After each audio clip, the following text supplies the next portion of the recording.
Well, Melissa, you've interviewed Paul Sinclair, right? I have. Yes. Paul Sinclair is interesting because he talks a lot about these werewolf creatures. Canic chase. The canic chase, yeah. And so when you area. get all of these stories of these werewolves or whatever, he's just like kind of like me with the opinion that I don't see how there's a breeding population of dogmen there. I'm sorry. But the people in the UK, I've gotten into it with a few of them. They don't like that I have presented that it's probably not a dogman because there's this whole camp over there. Not all of them. There's just some of them that are diehard believers that there's some sort of breeding population of these giant werewolf-looking creatures running around out there. How? It's not. The little countries are like it's not even the size of Texas. Like, how are you going to tell me that's?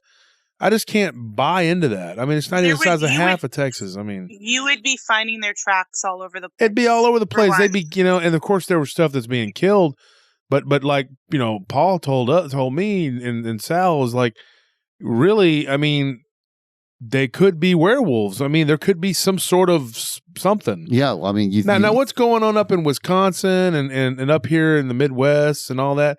That's very, very possibly Dogman because I think there's two different things, but not in England. In England, I just don't believe it could be magic related over there. Go ahead, Melissa. Go ahead. I'm sorry. With England, you've got to remember, like I said about Avebury Stones and stuff and weird things happening there. There's a lot of strange stuff that happens in England that has nothing to do with physical animals. And I wouldn't be surprised if the people are actually like transforming. They could transform or fooling whatever's people into there believing can they're be like, oh, I'm gonna change into a dog person, or I'm gonna change into a black-eyed kid, or Slender Man, whatever it is. So who would these people be? I guess that are doing this transformation. It would be interesting to find out. It's when I had Paul Sinclair on the old podcast, he was talking about strange lights and sightings. I didn't get a word in. I didn't have to do any work. I just let Paul talk. He was awesome. Yeah, he is. He was talking a lot about strange lights and sightings. I think he's in Yorkshire. Or I can't remember. Yeah, he's got a ton of information. I think he's in Yorkshire somewhere in there, maybe. Yeah. The lights, the strange stuff in the sky that's being spotted there is just like, I say a hot spot, but some people say there are no hot spots. People see stuff all over, but I would say he has a hot spot. He's getting so many people coming up to him saying, "I saw this," and they're honest to God serious, like they're not lying, and they're really convinced they've seen that. So I mean, he's not going to call them a liar because he's going to listen to them, and yeah. He was going to listen to them and say, okay, let's eliminate things and come up with what we can. And he's like, there's like no explanations. And everybody's having, some similar and variation of sightings. And they change and it's not consistent. And I'm just like, well, then there's got to be something interacting with the environment that we don't understand that's going on. Well, that's true. And then, of course, you think of the history behind the island. There's a lot of it rooted in, Celtic magic, et cetera, et cetera. And amongst the other, groups of ancient peoples of Britain. Yeah. So and the layers of history. Oh yeah, thousands of years. So I would not, me personally, I wouldn't rule it out that it is a person or someone of that nature skilled in magic, rituals, whatever, and they're able to do this. There could be a secret order of these people that practice this, for all we know. And I wouldn't, and some people, you say magic and they start saying, oh, poo-poo, forget that. There's no such thing as magic, et cetera, et cetera. And you can't just dismiss it. You can't dismiss it, or you can say there is magic, but it has no power. Well, it all depends. The law of attraction is something that many people practice. That's what I was going to say. Yes. Magic is law of attraction. You get your feelings there. You sense them into a thought and an image, and you produce that. You can do whatever rituals you want to aid in that, and then it's you put it out there into the universe, and then you wait for the moment for action and manifestation.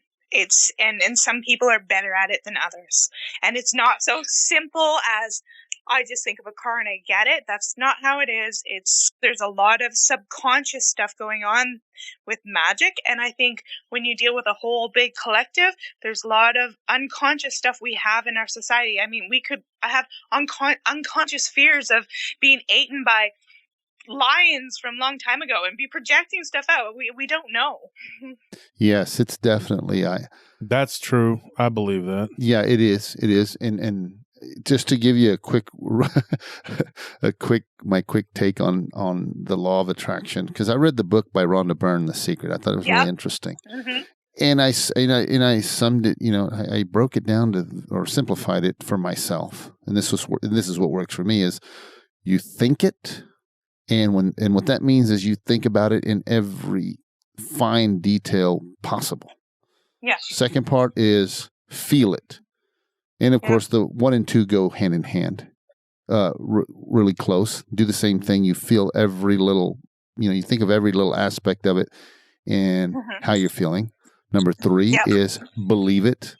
That's the part that, okay, when you believe in your, in everything, with everything that is you, believe it. Yep. And then, of course, the 4th part is receive it. Yep. Think it, feel it, believe it, receive it. And I think people get hung up on the believe it part for a lot of time. Mm-hmm. They can think things and feel things, but I think they get hung up on the believe because they're always like, where is it? What's happening? Mm-hmm. Yeah. And many of them forget that a lot of it requires action. There's still action that you have to do in order to make it come to fruition. What you were talking about earlier, Melissa, my voice is going out. What you were talking about earlier, one of my theories about the whole trickster element that we had touched on earlier was that if you look at the jinn from the Arabic, the Arabs, Arab culture, Arabic culture, Persian Middle culture, Middle Eastern in particular, they believe in these creatures, these entities, demons. A lot of people compare them to demons in Christian religion. Mm-hmm. They have the ability to shift and shape, and they can appear to be whatever. There was a book that I read, and I know Anthony's sitting here in the studio. You read it too, Anthony. It was about fairies, and I can't remember the name of it, but it was like Dark Fairies or something like that. And it was about the bad side of them. Yeah. And there was a thing called the Sealy Court that they called it in England.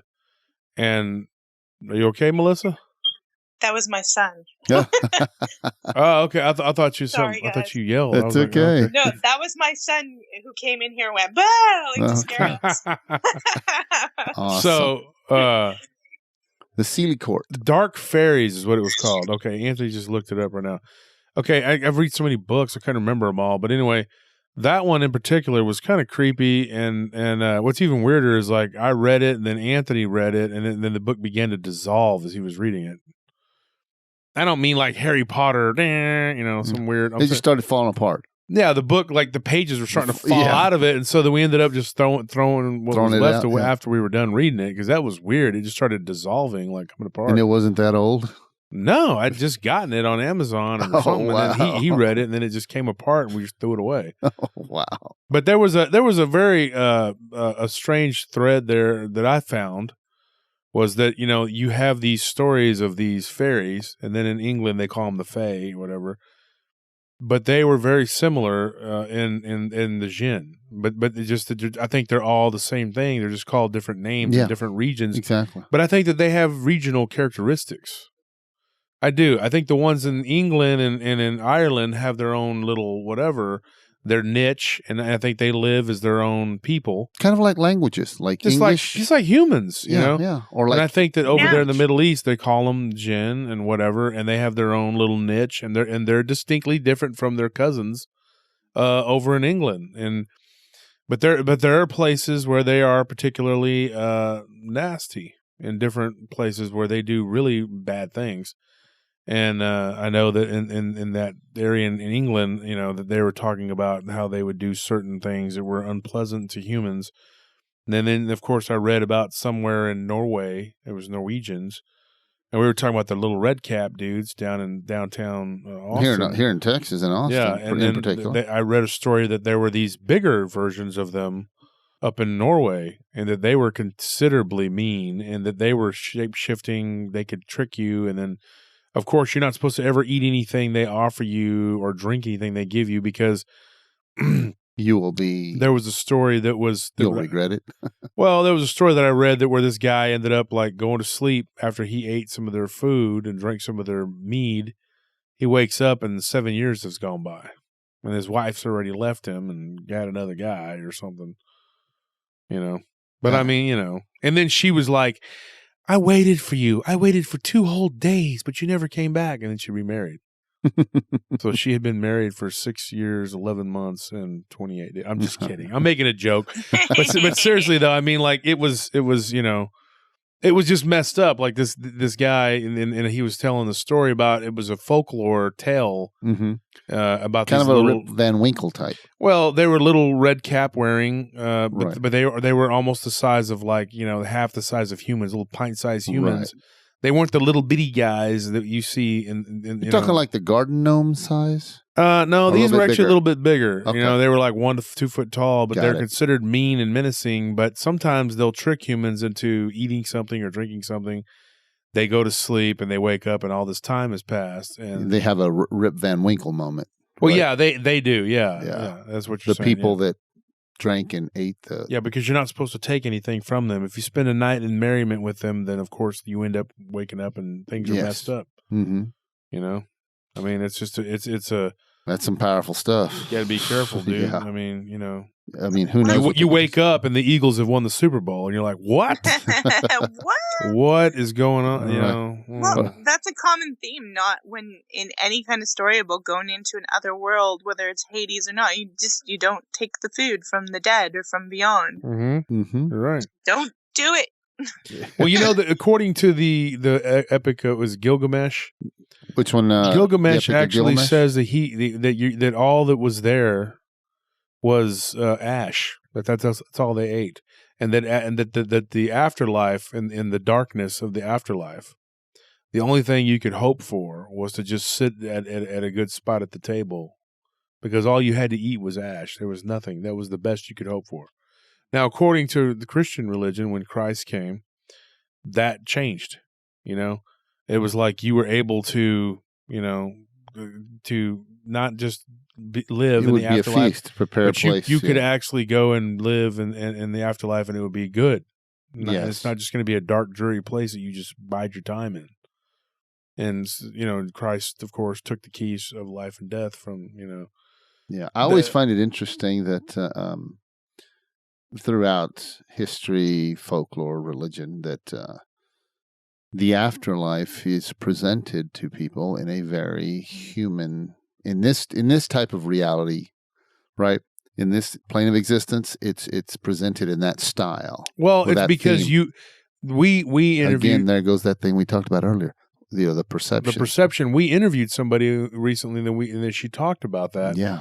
To where it's actually people crossing over, and they're using their own power of creation in their minds to create their own little realities, their own little heaven. That's where the City of Night. We're talking about the City of Night. Now, here's another question for you, Melissa. Have you ever heard of that, the City of Night? No, not under. Nope. I'm gonna say a solid no there. Yeah. Well, there are several people that I've talked to who've heard of this place and have actually been to this place. And it's a place you go when you go to sleep or when you're out of your body, and on the astral plane. On the astral plane, and it's a city of perpetual darkness, where the only lights are these yellowy, glowing bulbs that almost look like they're living lights, but that's the only illumination. And no, it's I think I've been there. I just never heard it called that. So you've been there in your dreams? I've had a dream where I've been in a dark place, cityscape, where it was just kind of lit by little lights. Yeah. Oh my gosh. Well, there you go, because I've probably heard it now by at least a dozen people who I've talked to over the years who've been to this place. And we were talking about it earlier today. Actually, I have a friend of mine. I was eating a business lunch today, and the guy asked me about my podcast, and I was kind of like, whoa, you care about that? And he goes, well, I'm into that kind of stuff. He was raised in the Pacific Islands, and he had some pretty interesting stories too, but he was telling me that we started talking about it, and we got it. We have a mutual friend who had talked about the City of Night. And so we began to talk about that. Now my wife says she's been there. And there's been several people that I know. My roommate was one of them, and so we ended up talking about it. Well, to me, the lady that we'd interviewed, she claimed that was like a collective conscious that people agreed after they passed over to create that. Oh, yes, and that's why a lot of these things have the human aspect to them, because we're creating them with our minds. Because if you believe, this is what I believe, and I'm not pushing this on anybody, but I believe we all are a spark of creation from God, which means we have a little bit of that creation in us we can use to create. Now, when you're talking about the whole believe it, grab it, eat it, whatever y'all were talking about, what was that? Think it, feel it, believe it, receive it. Maybe I'm just the law of attraction. Maybe I'm just hungry. I'm thinking, I'm just kidding. I'm just kidding. Cupcake there. Yeah, what I'm saying though is like if you want it, and then you got to work for it. Yeah. You go through the steps. Yes. What was the steps again, Sal? Think it, feel it, believe it, receive it. Think it, feel it. Now you think it up in your mind, and then you feel it. You feel the experience happening, and then you believe it. Okay, and then what was the last step? Receive it. Receive disappointment. Oh no. Oh, receiving. Just kidding. So say you receive it. So if that's what the steps are, and it's something that you can do within the confines of a physical husk that we're living in, because your spirit is in this husk. Yes, in the meat suit. That's all it is. We're spiritual beings having a physical experience, not the other way around. And so you will make that happen, and then of course you can go to the afterlife. That it happens there. Yes, it's faster. Yeah, and I think also, and this is going to maybe sound out there to some people, but I think we're living in sort of a simulation of a matrix. That whole process, the think it, feel it, believe it, receive it, law of attraction process could be what's happening when people have paranormal experiences as well. That too, yeah. I never really gave that much thought, but that's true. Because what if some people want an experience so bad they just actually manifest it? Mm-hmm. They go through the steps, whether knowingly or unknowingly, and manifest it. Well, I had a guy tell me a story. And there's tulpas too. Say again? Tulpas. Oh, yes, the tulpas. Yes, absolutely. Yes, we can talk about that. Or golems. Golems, I don't know about golems, but it's the same thing. It's something that was created by somebody, but yeah. But it's tied to the creator. But they created like a physical whatever. Well, it's made out of clay, for lack of better words. Clay, yeah. But this guy told me a story one time. He believed in spirit. He was Filipino. He's a friend of mine. And he was telling me that he felt like one time when he was drinking that he got possessed, like something had taken over his body. Now, the body was moving around and he could see through his eyes, but he wasn't in control. Right. He was like in the back seat. Yes, it was like somebody else was driving the car. And so he claims that he saw everything as like a grid. Like he could see the floor and the wall was like a grid, almost like a weird video game. It was like green lines, and the ceiling had this weird honeycomb pattern to it. Now you would think that that's just nuts, but I've heard people talk about that before. And I know that I was listening to one show. I can't remember the name of the podcast, but I don't listen to very many. I can't remember the name of it. Gosh, I know Tony, you and Anthony. I showed you guys that there was like an episode where they were talking about the code, like everything is a code, and I can't remember the name of the code. There's the Adinkra codes, and that's been proven also through scholar, these professors, these that everything is there's like a code. Yeah. There's a code there. Yeah, there's a code. They're the same codes that are used to build these web browsers, like Internet Explorer and a bunch of those things like that. Those Adinkra codes, they said that they've got proof to find that those are part of the world we live in. So again, I mean, shameless plug, I'm sorry. Billy Carson, that guy explains it really well. Forbidden Knowledge with a 4. Go check him out. I mean, it only serves to expand your mind, and that's all we try to do here at our podcast is help people expand their minds and their base knowledge on everything they can possibly research. I'm sorry. Beyond the Veil. That's the name of the Yes. podcast. Yeah, we talked about that one. Very good podcast, and it's one of the very few I listen to. I don't listen to many. Melissa, let me ask you, what are your thoughts on that, though? Like on the whole Matrix, the hologram simulation. I think it's quite likely because, I mean, there's so many things about us that mimic the universe. I don't see, I mean, I don't know for sure, but it wouldn't surprise me if that's why people have psychic premonitions, is because it's already written and they're skipping forward on some kind of holographic feed. It wouldn't surprise me if it's all like everything's not linear, it's all happening at once, but we just can't see it that way. It's like one little drop of everything's happening in one little flick of emotion, and we just see it in a linear way because we just can't perceive it in that dimensional. We've been programmed that way. Yeah. Yes, and our brains can only filter out so much. We're in it, so we can't see it from that other perspective. And so it wouldn't surprise me if it's a hologram and maybe we're being watched by something else. That's so weird to think about. It's true. No, yeah. That's really interesting. I like that. Woo! What was that? That's really interesting. It freaks me out. I'm like, oh my God. It's mind blowing. It is weird. I mean, it is so weird. And here's something else to think about. Can you imagine? What would you know the video game The Sims, right? Yeah. Okay, imagine that game. There's a whole world inside of it and everything else. Imagine integrating an AI into that, an actual AI that would allow every character within The Sims ever created to have their, to have their own intelligence, in a sense, sentience.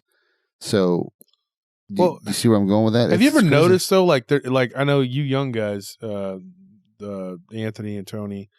You can't hear them, Melissa, but they're in the studio with it. They help us do the show. Yeah. Anthony, I know you guys call them NPCs, younger non-playable generation. Characters. Yeah. Non-playable characters. NPCs. And it just it's so funny because like sometimes you'll see people and they will literally be doing nothing. I mean, they don't do anything. They just kind of, I don't know. It's like a drone. There's a place where I work sometimes, and there are people there that I'm going like, how is this person even sentient? They don't do anything. They don't do anything. They do nothing. They go outside and smoke a cigarette and they on autopilot. Yeah. And they just sit there. And if you talk to them, they're like, hey, and then there's nothing there. And then I read this story about this guy who was 23 years. He was a door guy or something, and never spoke more than a few words to anybody, but was real friendly. And the only thing they ever saw him do was read his newspaper on his break. And when he died, he just fell over dead. So they did an autopsy, and so they checked his skull, and he only had like a sliver of brain.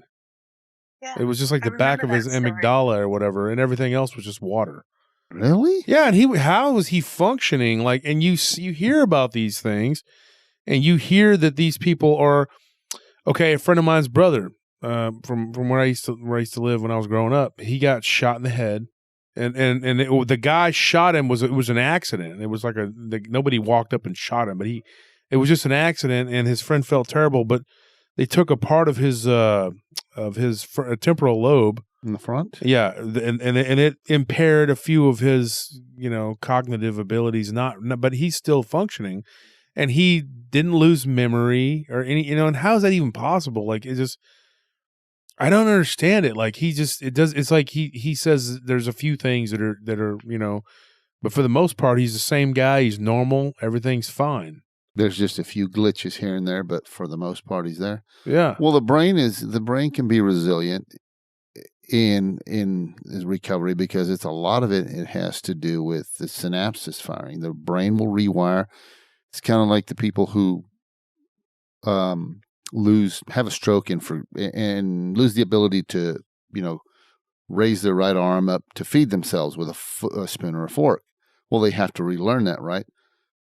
Well, when that action happened before the stroke, there's a certain set of neurons and, all that stuff was firing in those synapses and there was certain paths. Well, guess what? Since the stroke, the damage that was damaged. So in learning it again, you have to rewire. Right. And the brain will rewire to learn that same task. I'm just saying, like, part of your brain being removed and you're still just perfectly fine. Right. Well, there was that idea of brain plasticity that even though you have some parts removed, it'll start healing itself and start still to operate as a whole. And have you ever looked at the brain cells and how it looks like the universe? Yeah. This is so weird. And the eye as well. Yeah. Yeah, it's just so weird. I mean, you're sitting there looking at it going like, it is so obvious that there's some sort of creation here. Yeah, there's an intelligent design. An intelligent design.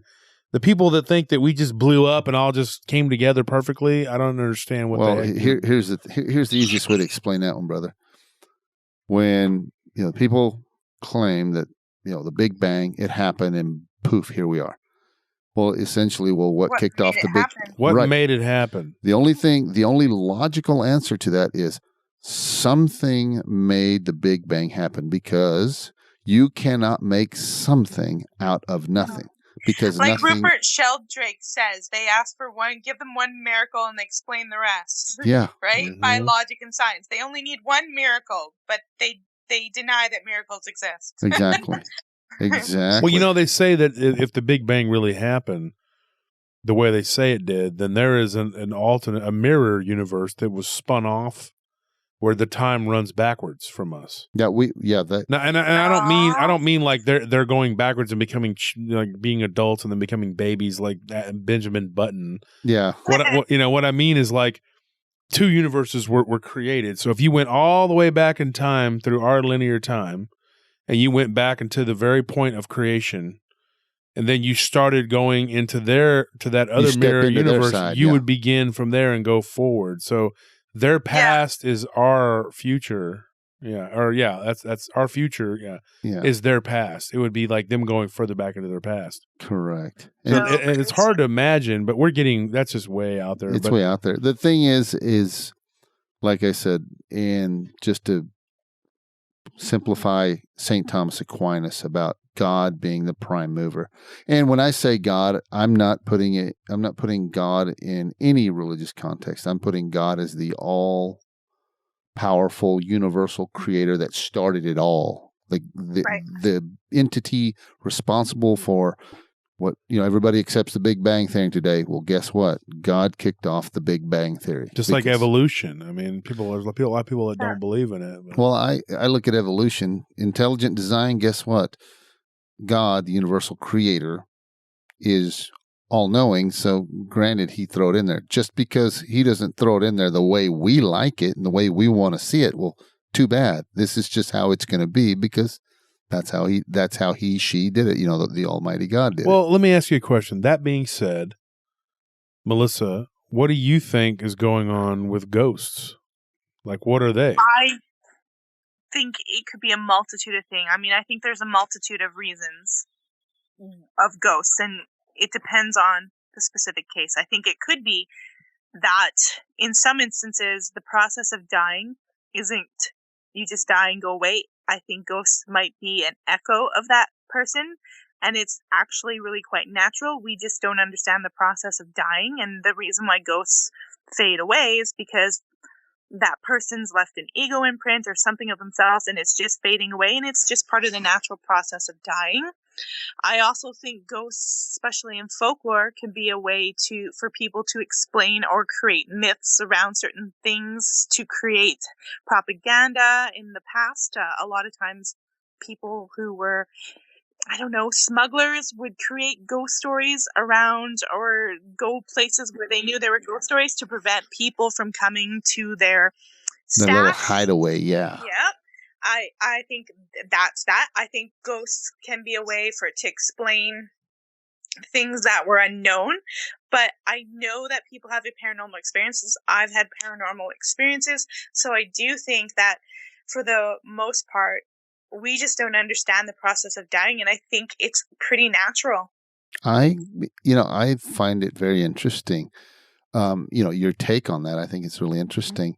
And going back to the first thing you mentioned about it being an echo, I just to add to what you said, I think such as in cases such as like violent death, and you see this ghost of this person, whether man or woman, that suffered a violent death. Of course, like you said, it's an echo, but it was so intense that that energy, or whether negative or positive, most of the time it's negative energy because it was such a negative event that happened, leaves that imprint on in our reality, much akin to the way that after the atomic bomb was dropped, I think on Nagasaki, it's Hiroshima.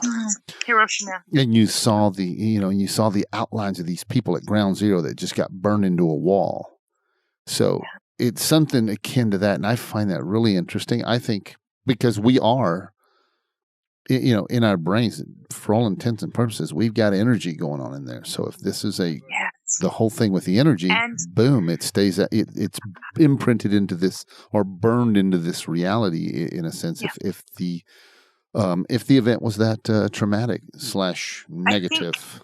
I think for long-lasting paranormal experiences, trauma is the key.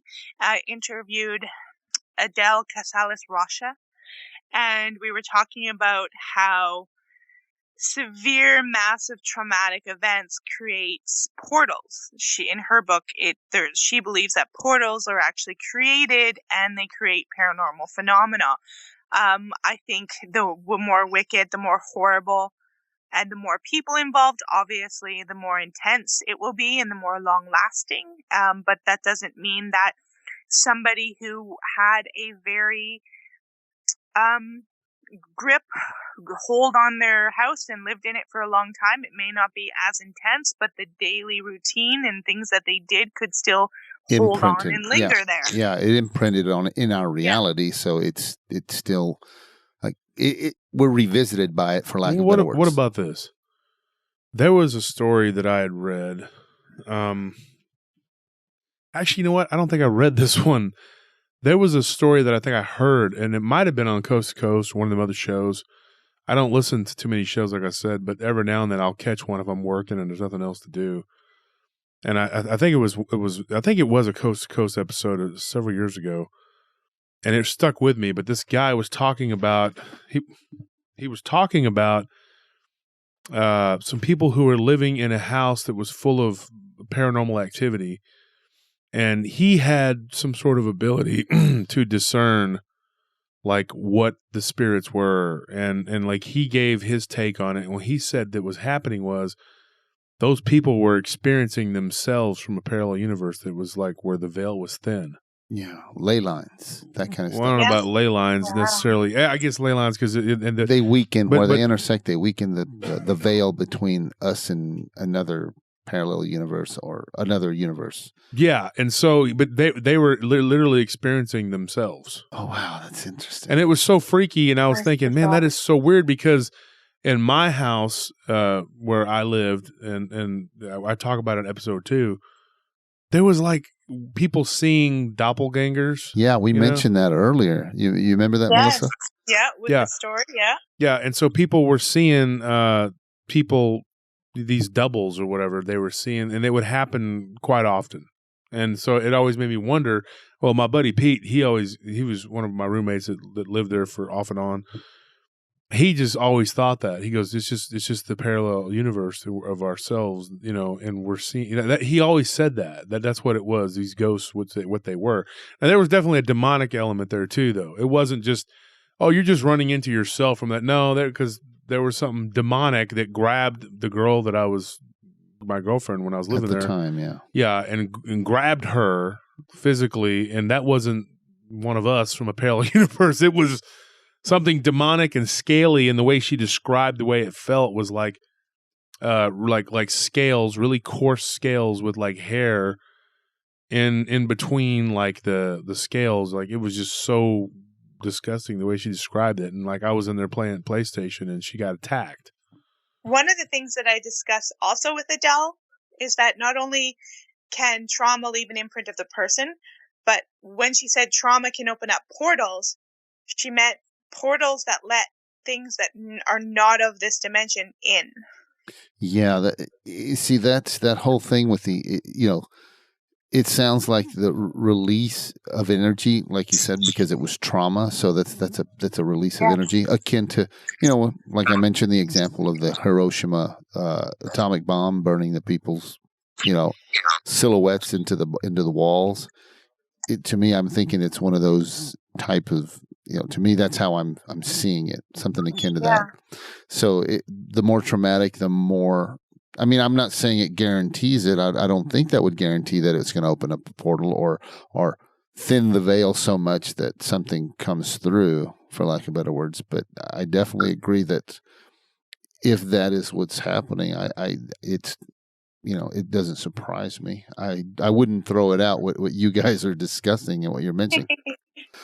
No, I've never had any of these experiences with demons or anything, but I will tell you, somebody who stayed with me, people would see dark attachments attached to this person when he would go on paranormal investigations, and he had a lot of mental health problems. And when he was living with me, there was like things would fly off shelves. It was dark. It got really dark in here, and I was like, and he would be in a really good mood, but things would just, it felt really negative or dark. And once he left, it was gone. So I don't know if that's a mentality thing, or people are creating that themselves, or something attaches to them and then gives them mental health problems on the road. I'm not sure what happens, but I've seen it happen, and it's actually like quite spooky. It sounds spooky. Yeah, well, it could be which came first, the mental problem or because it could be attracted to people. When I asked him about things, and I was talking to him at a later time, he was talking about these shadow figures when he was little that he's seen in his parents' house, and I was just like, oh, I was like, shadow figure things. I said, didn't we say that a psychic say that she's seen shadow people attached to it? He's like, yeah. He's like, and he started to say like, oh, I always remember being normal, and then when I started seeing these shadow things around 4 at my parents' house, yeah, that's when I started having emotional problems. Or problems with this, or problems at school, and I was like, okay, that's borderline possession. Sounds like borderline possession. Bizarre. It's and it's not always there. Sometimes it's gone. Sometimes it's this. And I'm like, what was happening? He's like, nothing. He was adopted, but he had really, really great parents that were like really loving parents. And I'm like, okay, well maybe it's that family thing. Maybe he doesn't know. Cause I'm like, I don't know. Maybe it's something that's attached to him from his biological family. I have no idea. It was bizarre, though. What I find really interesting is the possibility that the little boy could have had these entities attach themselves to him via or due to the fact that there's a biological factor in there, his genetics, maybe. I don't know how much stock I would put that in there, right? I don't know how much stock I would put into that, but I wouldn't rule it out. Mm-hmm. But wow, it's just there's so many angles you could look at this issue. What if he already had issues and then the entities attached to him made it worse? What if when he was adopted, what if when they're pregnant, some abuse, some really negative stuff happened to him, or his mother was abused, or we don't know, something happened and then caused some strange thing. But the weird thing is it was never there before 4 years old. So that's why I'm like, maybe not, because it showed up at 4 and he didn't have huge problems. He was okay, but it seems to have that he spotted it in a hallway when it was 4, and he got scared, and his grandma was babysitting him, and it was just gone. And then he never really saw it, but anymore. But I think, I don't know. It was just funny that he's seen these shadowy figures, and then people are seeing shadowy dark things on him all the time now. And when he was here, I'm telling you, something flew right off the shelf, and there was a lot of problems, and he started having really negative thought patterns, and I was like, you've got to go. Well, part of that, like you said, having those negative thought patterns, probably, the law of attraction. What you send out is what you get back. True that. And so, because you're saying that the thing flying off the shelf reminds me of the incident that Wolf said happened to him when he was living in that haunted house for all that time. And basically in particular, he basically said, F that ghost or F that entity, spirit, whatever. And then next thing you know, he was by the light sink when he fixture hit me in the head. Yeah, light fixture fell off and hit him in the head. And you said you're talking about, we're talking about parallel worlds, and we're talking about the law of attraction. And you bring to you what you put out into the universe. Yeah. And I did that with my group of guys that we've been together for 20 years, 20 plus years, most of us. And, we were all very similar people. All very warlike, I guess you could say. Most of us have settled down now. The ones that didn't, may they rest in peace. And some of them are gone, and some of them are have done time and whatever. But we settle down because society makes you do it, or if you don't do it yourself, you'll be put in timeout. You pay the price. You pay the price for doing it one way or the other. You gotta be smarter. Here's the thing. Tony reminded me of something. I had this weird dream, and it was a recurring dream that happened about 3 times, and it was a horrible, horrible place. It was like a post-apocalyptic type setting, and I saw a version of myself, and I saw a version of several of my friends there too, and it looked. It was like a nightmare. I could only imagine. And we talked about this in a previous episode. Yeah, and the person that I was an absolute horrible horror of a person. And the same people were with me. And it was like I was really watching this person. And I kept thinking, I don't, why am I around? I couldn't get away from watching them. I was like stuck there, like I was a spirit or something. Like you were forced to watch. Yeah, and I couldn't get out of it. And I just kept thinking, I hope they don't. They don't see me, like they don't realize that I'm here, because I just kept watching myself be this horrible bad guy doing these horrible things to people, and I thought somebody needs to kill this effer, I just kept thinking, why don't somebody kill this dude before he does more damage? Because he was just an awful person. And then I remember thinking, that's me, not me now as who I am in this world. Former me. Not even. I was never like that. I mean, this guy was a bloodthirsty, horrible, bad warlord type guy. A Genghis Khan, for lack of better words. I wouldn't even put him like that. It was just doing things that I would never, ever, ever do in this reality. It was like if you took the absolute worst version of me and you put it in the worst setting, and you gave him the worst minions who were just my people from this realm, and you put them in that realm, and it was just an awful thing to witness and an awful thing to watch. And I thought that is something that I would never do. But then if you change the scenario here in this world, now think about it. You keep going down that same road that I was on. I don't change. I don't get my life right. I don't go to God like I'm supposed to.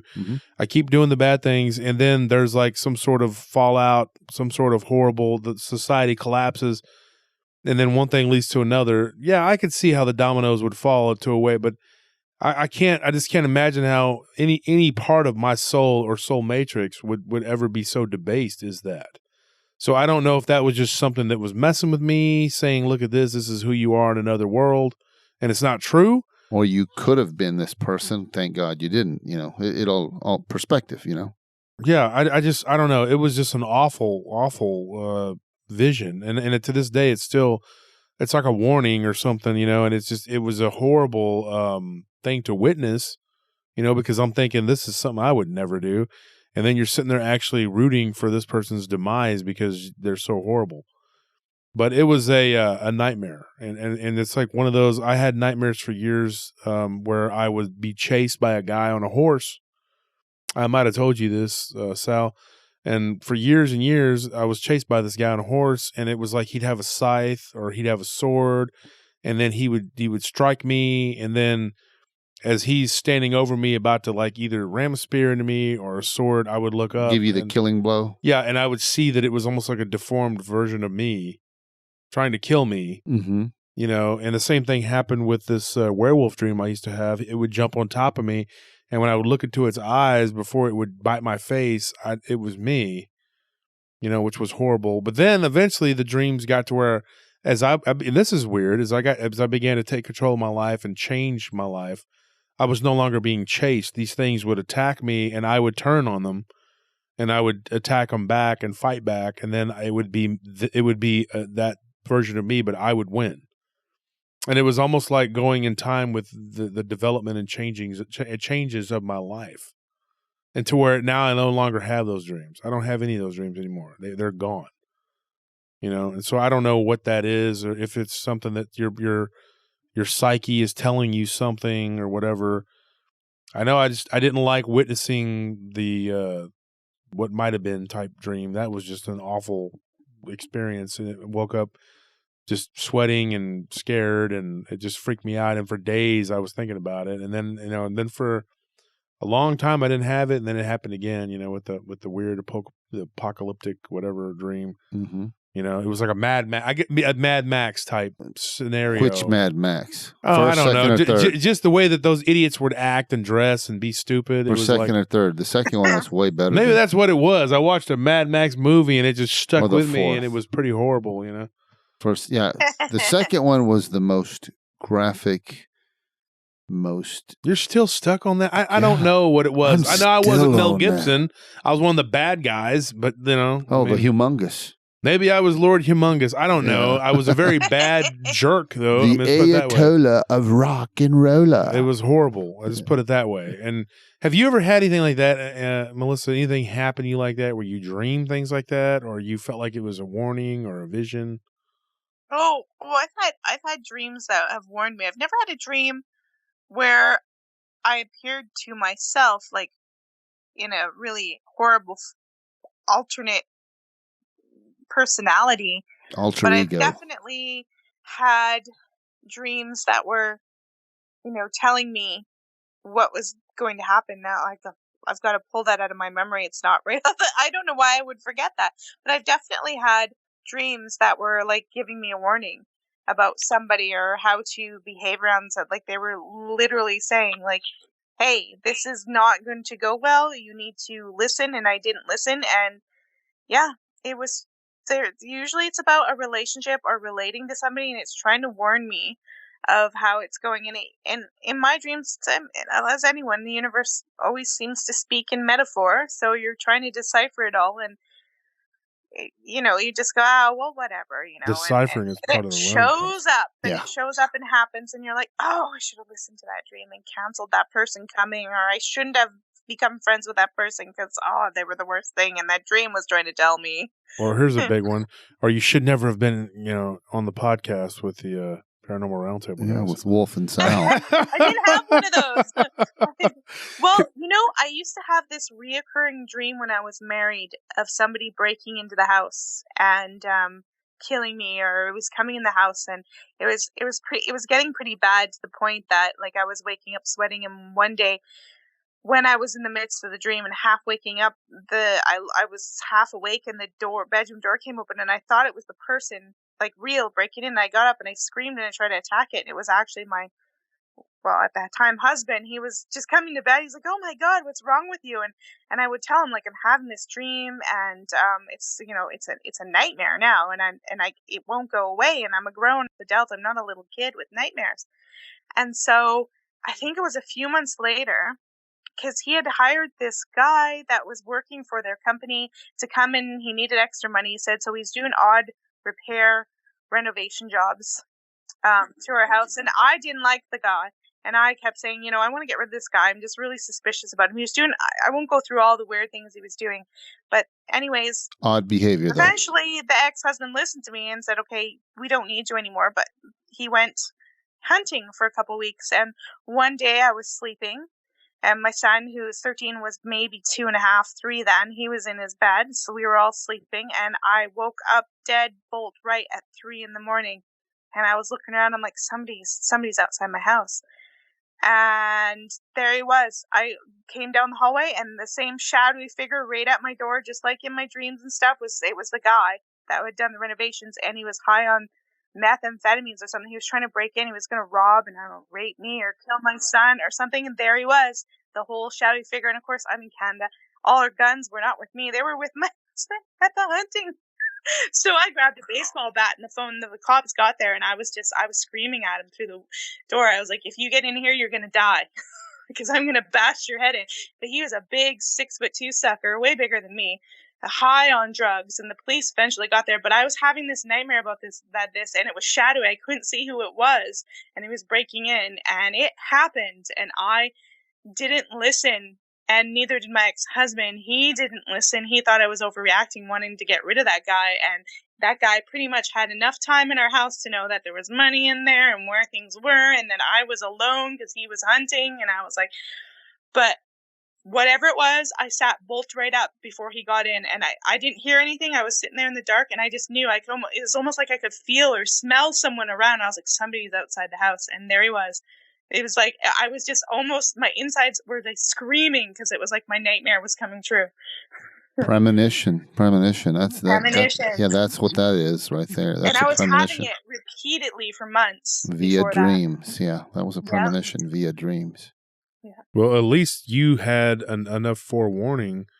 I ended up in a bad relationship for years, and nobody warned me about anything. It just hit me sideways, and then I was, and sometimes you end up in those situations, and you're just like, and you just put up with it. I don't know why, but it just seemed like, and I wish there was some sort of warning system to tell you, hey, this person's toxic. Don't do, whatever. There's something better for you. Here's something weird. It's the old adage of listening to your gut.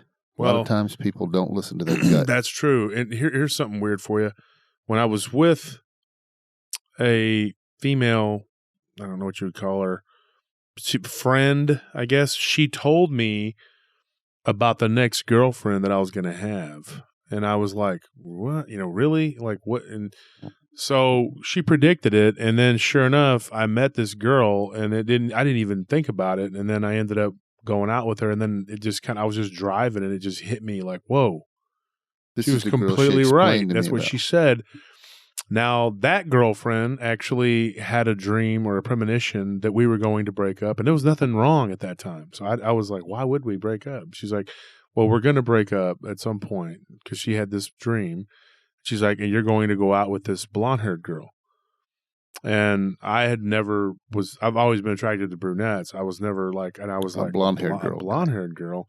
And she's like, yeah, and you guys are going to be together for a long time. And it ended up happening.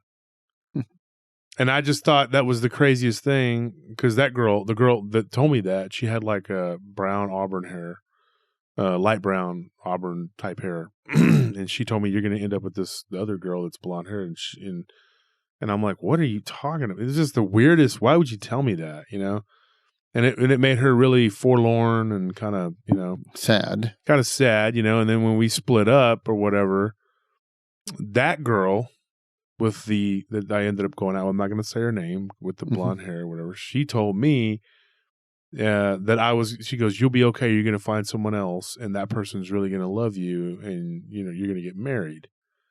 And I'm all like, so then the next girl I dated, we didn't get married. So I thought, well, that was weird. Well, while I was with that particular girl, Tony, your mom, actually predicted, because his mom is a Buddhist. She's a Buddhist. She's very shamanistic. She predicted that I was going to find someone that was going to be my age, and that's who I was going to marry. And she predicted that while I was with that other girl.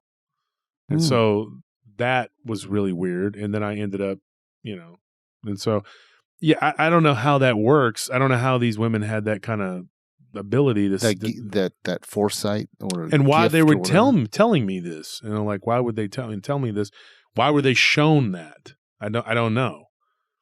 And it makes me wonder if that, because they were shown those things, if that also expedited our demise as a relationship too, because they ended up having that in the back of their mind. So is that somebody telling them something? And I've also always had this, I don't know what you would call it, a female entity or something that comes in dreams, and I've seen her on a few occasions. Like she's she always appears different. She looks different, but I know it's the same one. Right. It's the same person. The essence, it's the same. It's the same one, but she looks different, like in a different life each time. And she's angry at whoever I'm with. Like she has a problem with them. And I just had this dream the other night, and I was telling my wife, I was like, I had this dream, and this woman was angry. And so she was like, just not liking, my wife. And this has happened to me 3 or 4 times now. This person or whatever it is, not liking whoever I'm with. Nothing really happens as far as I can tell, but it just seems like someone, and she always says the same thing. She's like, "You're supposed to be with me. We were supposed to be together." And I'm always talking to her, telling her, "No, I'm in this world." And then I wake up. So I don't know what that is. I have never been able to figure that out. Wow. Mm-hmm. Because I'm totally opposite of that. I seldom, if ever, dream when I sleep. Well, weren't you supposed to be an indigo child? You're new to this No, world? it wasn't. I am an indigo as far as my aura. My wife is a violet. I don't know if you're familiar with all those different colors. Yeah, the violet is not good, dude. It's an old soul. No, the violet means that she has a really, really, really sadistic streak in her, dude. No. Yeah, it does. If she did, I'm pretty sure. Dude, if she did have a mean streak in her by now, I wouldn't be in the studio with you, because I'd be somewhere where there would be, guys in uniforms and stuff for having eliminated someone who had a mean streak. Oh my gosh.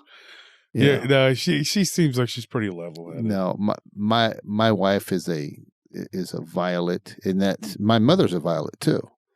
This is just basically means that they're old souls, been around the block a time or two. Well, what if you went to that person that gave you that? The lady, yeah. See, there's this lady. Tell Melissa about that. Well, okay, Melissa, have you heard of indigo children or crystal children? And it's all has to do with their soul, and yeah. Well, I'm an indigo. This, according to this lady that I went and seen when early on when I first met my wife, about 10 years ago or better. And of course, we've been together for about 10 years now, give or take. And it's one of the first few things we did together, go see this lady down in Houston. And she has I guess you could say she has her office or her business or whatever you want to call it. It's called Circle of Light. And her gift is being able to talk to angels. So, but at the same time, we started talking, and of course, indigos, and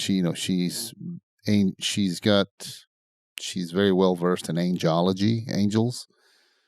So, long story short, I was told, my wife went to her, had her own session, found out she's a violet. I went and had my own session, and this lady, I was hesitant at first, but that's when I found out I was in an indigo. But there's indigos have hit this plane of existence in certain phases. I'm one of the early ones. The last of the indigos were born around like 1986, give or take, right? And this lady, she broke it all down. You're from another realm or something? No, it just had to do with what these children, what indigos did between that time frame. And I found out there was also the people that are green, the color green. I think emerald is the green, and that those come with each, I guess you could say each color comes with their own unique characteristics. And emeralds are ones that got lots of issues, from what I understood. Wow. And my wife's ex was an emerald. Lots of issues. And so it was interesting. I found all this out. And of course, me being an indigo, and my wife is a violet, and she's been around, and I'm supposed to be a newbie, new soul here. Never been on this plane of existence. You've never been before. on this planet? Never been on this plane of existence before. You were never never born into a this is the first time in the meat suit, so to speak. In the meat suit, yeah. Yeah. So oh boy. So do you know anything about that, Melissa? Oh yeah, I mean, I've heard of indigo children and crystal children. I've never really followed it very closely. I have no idea what kind of soul I am. I couldn't say, but I've read stuff on it, but I never really followed it very closely. Yeah, it's I mean, my wife and I, we bought a few books and read up on what they all meant, and certain people, it has a lot to do with the characteristics you're just inclined to have, for lack of better words. And does it fit you? Yeah, for the most part, a lot of them do. What does it say about you? Well, just a lot of times trying to think off the top of my head, one is like, it never really felt like you belonged in this world. In a sense, not in a sense that you want to kill yourself or anything like that, just in a sense it's like this is a strange place. What am I doing here? Type of thing. And inquisitiveness. Yeah, and there's a lot more than what I see around me. A lot of things like that. I'd have to go back and look into the books. And, of course, my wife being a violet, one of the things that I do remember distinctly about being a violet is that they're old souls, that they obviously didn't learn something the first time around here, and they're having to come back again, if you will, I guess, in order to complete that which they that need seems to learn. like you guys would complement each other then. Yeah, and that's kind of the way, and that's a good explanation. So what is relationship. blue and white? Because that's what I am. Blue and white. Well, the blue indigo is like a no. I'm talking about like my aura. Blue white. It's blue and white. That's what I've been told over and over again. Well, as far as when people see your aura around you. They've told me it's blue and white. Blue and white. Well, that very same lady said you can train yourself to see auras. And the day we were having this particular session, she gave you LSD. No, I don't know. Peyote. No, none of that stuff. Mushrooms. No, she looked at me and she was telling me how to do it, and she said that I had a particular, like a green aura around me. But the aura. Okay, I know what that is. The aura. that means that you are a psychopath. Who knows? I'm just kidding. Yeah. I don't know what that is. But the aura. She told me how to do the auras. But whatever you are, if you're indigo, violet, and all those other things, there's certain traits, and then of course, not to mention the other things that she told me about. Since her gift was talking to angels, so. Okay, and how much did this woman charge y'all for this? Like $25 for a session. That's not too bad. I mean, that's not too bad to hear that nonsense. Oh, no, but this lady was legit. I told you this, and I've mentioned it in a previous episode, and I'll say it again. This lady, to prove to me that she was legit, because my second session, I went back to see her. And it was only 1995. No. She asked me a question. The only way you would know that about me is if you were part of the family and you knew intimately. What did she say? Tell us. I'm not going to divulge that. But she asked me the question. I told my wife. Wow, really? On a show about paranormal stuff, you lead up to it. You hear this, Melissa? This is what you get. Yeah. And then he just does that. It's a very personal question. It's a very personal question. I always understood, like, indigo and crystal, like, they usually were babies that were coming in certain generations. Mm-hmm. Yeah, there was early and later, and so no indigos are being born now, like crystals or some other thing are being born. Correct. Crystals, golden children, crystals, mainly crystals. What are crystals? Crystal children. What is that? The whole they don't view. Part of their traits is they don't view the world in a very linear fashion like a lot of people do now. I guess you could say my generation. A huge part of my generation and before, they don't view the world in that type of linear fashion, for lack of better words. Basically, all the freaky souls coming in now. It's dawning of the age of Aquarius. It's all about heighten the raising or the elevation of the thinking. Elevate the thinking to a higher level. And I'd be interested to know what I am, because I don't. All I know is the color people have said of my aura. Yeah, and that lady, I've told you about her. Where you can go. If you ever go down to Houston, she works out of the Clear Lake area. I don't know if she's still there, because this was about 10 years ago when we went to see her. I don't know if she's still working out there, but yeah, she did tell me before I left that I had 13 angels around me. So I was like, wow, that's crazy. My wife looked at me funny because she said that she was told that she only had 2. You're a 20-year military vet and you survived. Well, and here's another thing. She said that I had a family member that's always, for lack of better words, looking out for me. Looking out for you. That's what I heard too. Yeah, starts and her name started with an E, but it was up to me to figure it all out. This is all Well, here, what's weird, here's something freaky, Melissa. Whenever I was talking to Tony's mom, when she was talking to a woman from Vietnam, and that woman, I couldn't understand what she was saying because I don't speak Vietnamese. Mm-hmm. I know like one little phrase, and that's it. But anyway, they were talking in Vietnamese, and Tony's mom was asking her questions, And that woman was responding, and she said that, she was telling Dow to ask me, and Dow was like, Mm-hmm. do you have an uncle who shares your name? And I was like, yeah, but it's just my middle name. And she's like, yeah. And then she told me his name it started with a P, Mm-hmm. And I was like, yeah. And she's like, and then she tried to pronounce it because that lady was having a harder time, whatever. So that was freaky. And then I thought, okay, well, maybe it was a lucky guess, or maybe they just figured out, my name. I don't know. But then they said that he died when he was young, and he was murdered, and they never found the guy who did it. And I was like, oh my gosh, and that he had been around me for a long time. So that kind of blew my mind. I was just like, whoa, that was freaky. Because I've often felt like I had a presence around me. Yeah. She's saying that, like, relatives that pass away, they are around us and Mm-hmm. kind of following us. That's interesting. Yeah. Well, this Do you lady. feel that? What's that? Do you feel that? Like with yourself, do you ever feel like that's something around you? I think it's a possibility. I don't know who it is if they are. Do you feel like a feminine presence or a male presence? I don't know. I'm not sure. It's interesting. Like maybe it was what gave you the premonition of that man. Maybe. Okay, so Melissa, I have another question.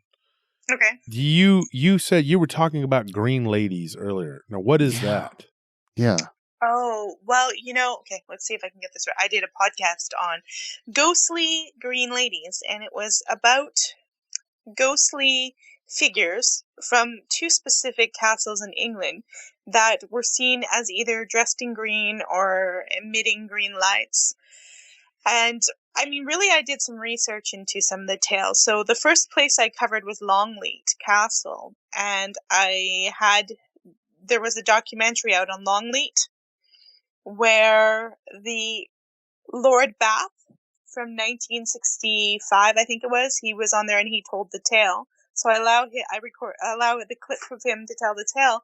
And it was of this lady Louisa who had married one of his old relatives in the 1700s, and it was an unsuccessful marriage was the tale, and she met some handsome stranger at a ball, and they started having a love affair, and then there was this duel and fight because the husband found out, and the husband ended up killing her lover in the hallway, and she eventually died of a broken heart, and the husband disappeared. And so I thought, God, that's such a Shakespearean story that just doesn't sound right.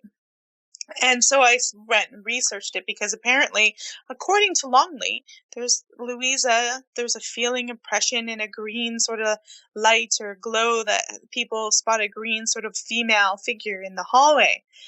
And I thought, okay, and she's there mourning her lost lover. And so I just basically researched it. And of course, when you go and research reality, is that she didn't have a problem in her marriage, and there was no lover, there was no evidence of this story. But what had happened to Lady Louisa is she died giving birth to her and the Lord Bath's child, was the reality of what's happened to her. And so why the story got made up about this, I don't know, but they say there is a green lady that haunts it. And there's a green lady that haunts Fivey, who, same thing. The story around a marriage. She was, tortured by her husband, possibly starved to death after and because he fell in love with a younger, a relative of hers. And there's no record about how she died. But there's all this idea of these green ladies that haunt locations. They're coming back to either avenge the wrongdoings to them, or grieve the wrongdoings to them, or they want people to know the truth about the wrongdoings that have been done to them.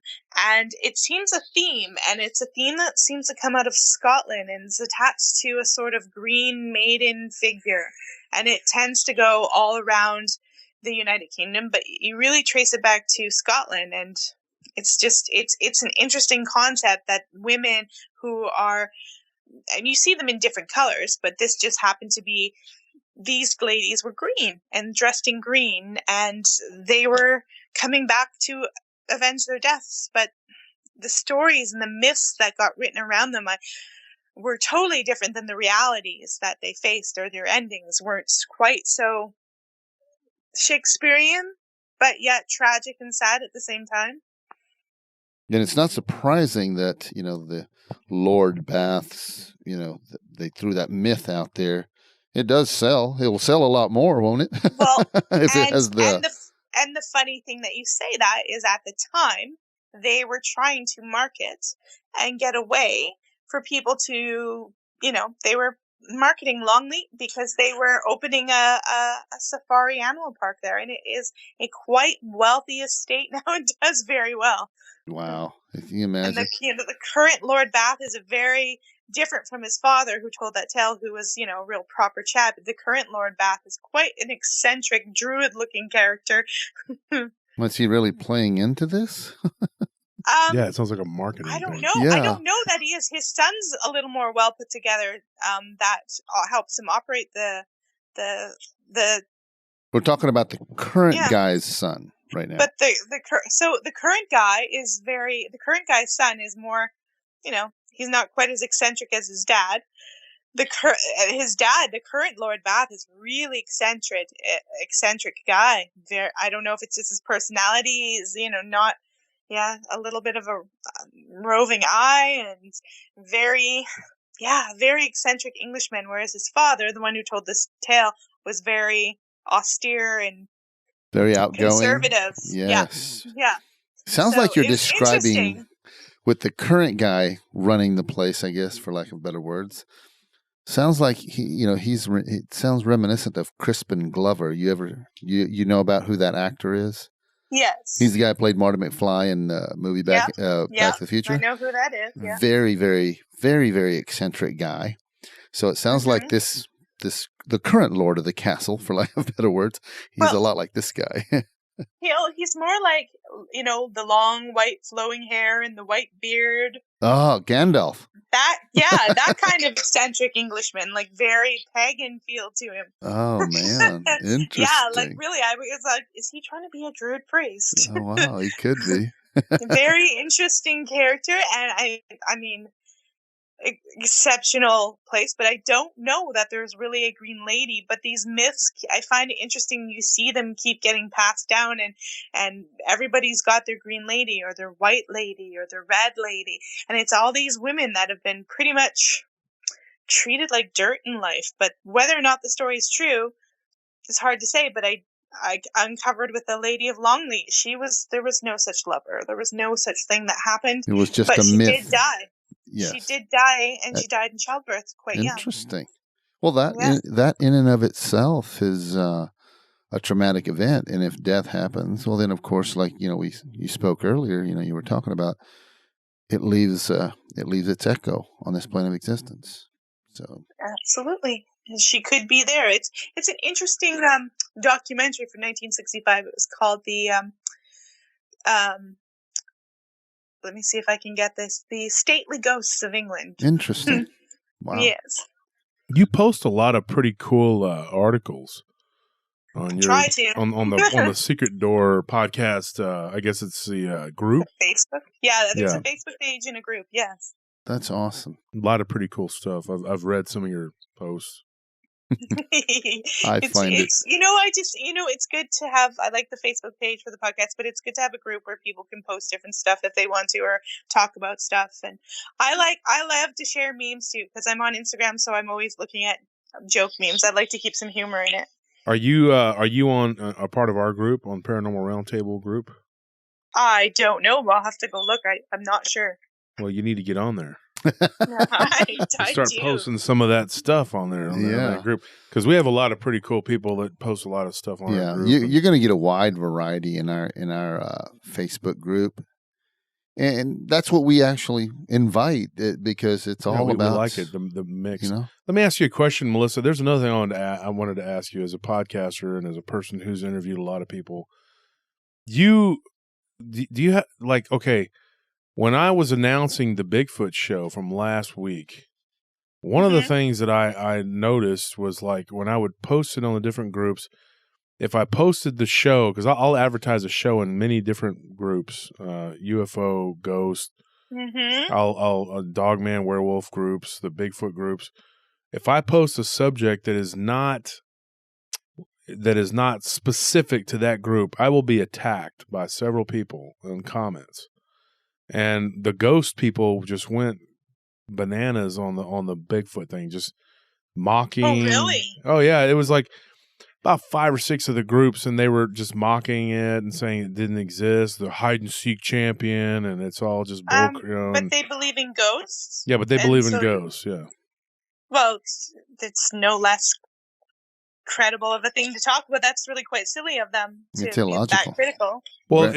and the Bigfoot people by extension, by whatever, they will do the same thing. When I post something about Dogman, they'll attack it, or there's no cohesion. I noticed that, like I find that if I post in about UFO stuff, even UFO stuff, I get crazy stuff. Oh yeah. People who get offended really easily if they're like, look, and they're like they just go on and on and on and on, and I'm like, okay, you know what, there might been a little mistake, or that might be different and they'd be like, the definition is this, but it gets really silly, because I've had people criticize me who run UFO stuff, but they've had people at their conventions that are total quacks. Yeah, well, that's the thing. I mean, who are quacks.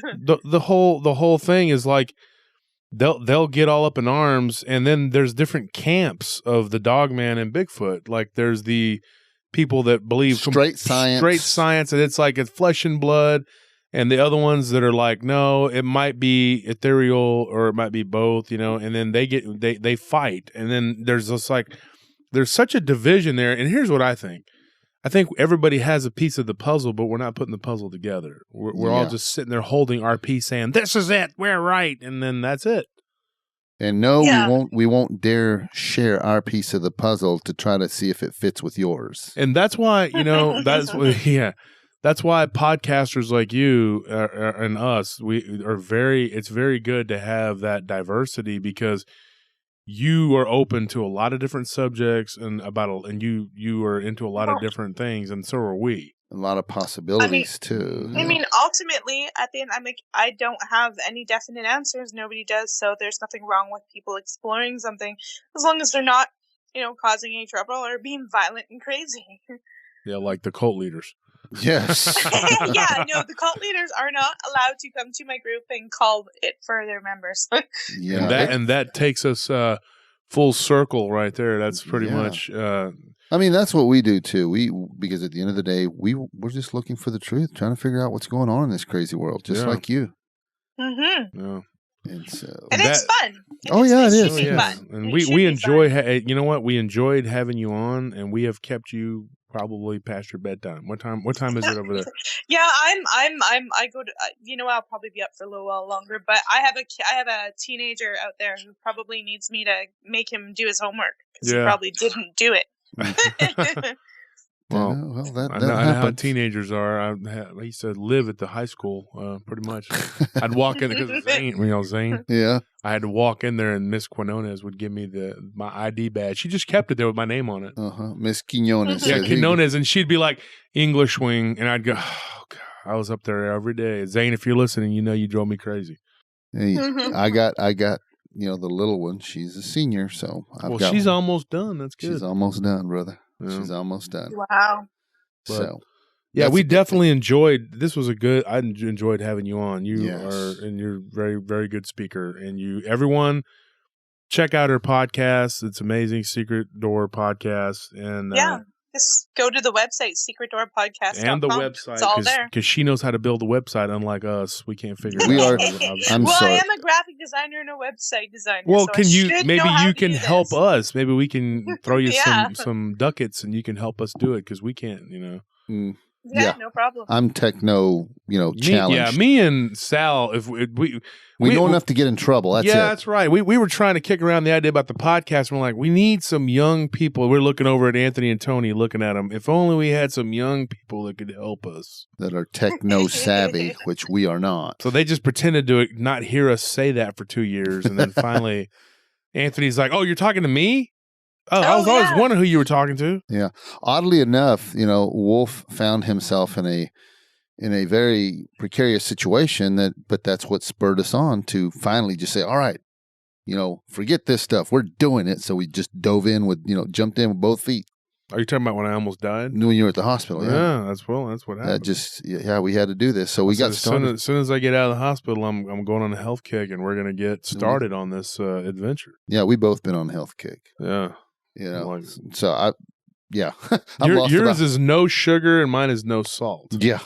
I can't have you have sugar problems and I have salt problems. Yeah. So that's pretty much it. I'm salt sensitive, but my blood sugar's good. And Sal's blood sugar was getting high, but he can eat salt. So he does. I'm a salt eater, though. I don't like sugar. Same here. I love salt. He sits there and just eats almonds right in front of me. They're like, I just want They're lightly salt. I can't have the salt, man.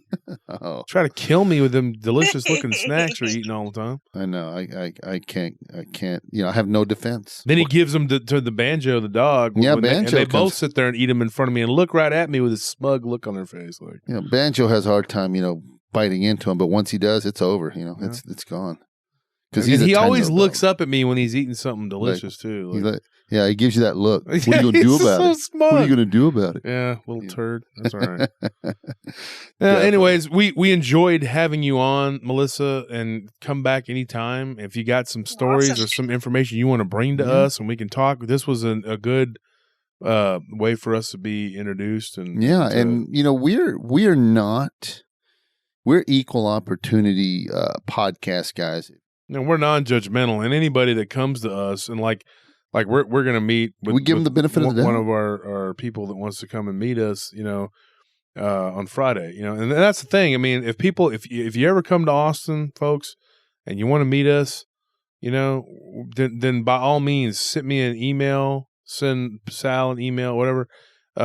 Send me a private message me or whatever, text me if you have my number or whatever.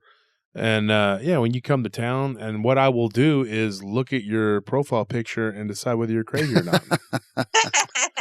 And then I will decide whether I should come armed or unarmed.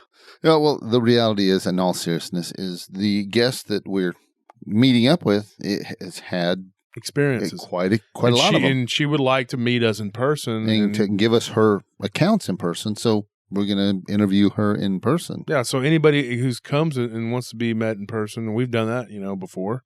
Yeah. Just hit us up, man. We're always down to meet new people and we're all in this together. Yeah. Our guy Ernest, right? Yeah, Ernest he was one of the experiencers, and we got to eat dinner with him, and so we got a few other people who live in Texas who are going to be driving down to come and meet us at various times. And so, we would like to meet anybody. We're open to anybody who wants to come and tell us about their experiences. Yeah.